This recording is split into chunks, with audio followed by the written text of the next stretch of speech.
Shruti Haasan craze గురించి ప్రత్యేకంగా చెప్పాల్సిన పని లేదు.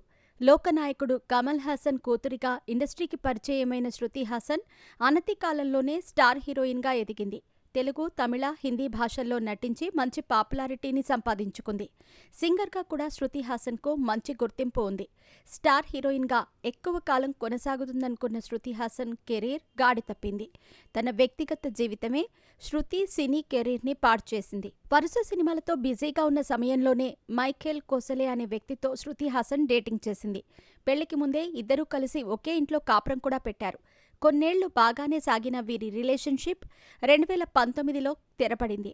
విభేదాలు తలెత్తడంతో మైఖేల్ శృతి హాసన్ బ్రేకప్ చెప్పేసింది. కొద్ది రోజులకే ముంబైకి చెందిన డూడోల్ ఆర్టిస్ట్ శాంతను హజారికాతో శృతి మరోసారి ప్రేమలో పడింది. 2 ఏళ్లు అతడితో డేటింగ్ నడిపిన శృతి హాసన్ ఇటీవలే అతనికి కూడా బ్రేకప్ చెప్పేసింది.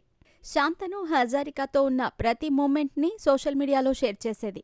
శాంతను హజారికా కూడా శృతి హాసన్కు బ్రేకప్ చెప్పాడు. చేసిన తప్పును గ్రహించిన శృతి హాసన్ తిరిగి సినిమాల్లో నటిస్తూ ఫుల్ బిజీగా మారిపోయింది.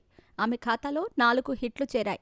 చిరంజీవితో కలిసి నటించిన వాల్తేరు వీరయ్య, బాలకృష్ణతో వీరసింహారెడ్డి, నానితో హాయ్ నాన్న సినిమాలో గెస్ట్ రోల్లో కనిపించి మెప్పించింది. ప్రభాస్తో నటించిన సలార్లో కూడా బాక్సాఫీస్ వద్ద సూపర్ హిట్గా నిలవటంతో శృతి హాసన్ కెరీర్ పరంగా బాగా కలిసి వచ్చింది. ఇక సోషల్ మీడియాలో యాక్టివ్గా ఉండే శృతి హాసన్ ఎప్పటికప్పుడు అభిమానులతో టచ్లో ఉంటుంది. తాజాగా శృతి హాసన్ తన సర్జరీ గురించిన విషయాన్ని బయటపెట్టింది. Outer fly show the male ఫెమినిస్ట్తో పాత ఇంటర్వ్యూలో శృతి మాట్లాడుతూ తన ముక్కుకు జరిగిన సర్జరీ గురించి వివరించింది. నేను నా ముక్కును సరిచేసుకున్నాను. నా ముక్కు ఇంతకుముందు భిన్నంగా ఉండేది. అంతకుముందు నేను నా మొదటి సినిమా చేశాను. షూటింగ్ సమయంలో నా ముక్కుకు గాయమైంది. దీంతో ట్రీట్మెంట్ చేయించుకున్నాను. దీనిపై తాను ఎవరికీ సమాధానం ఇవ్వాల్సిన అవసరం లేదని శృతి హాసన్ చెప్పుకొచ్చింది. ఇది నా శరీరం, నా ఇష్టం. నా శరీరంలో మార్పులు చేసుకోవటం నా ఇష్టం. నేను అన్నీ సొంతంగానే నిర్ణయాలు తీసుకుంటాను అంటూ చెప్పుకొచ్చింది.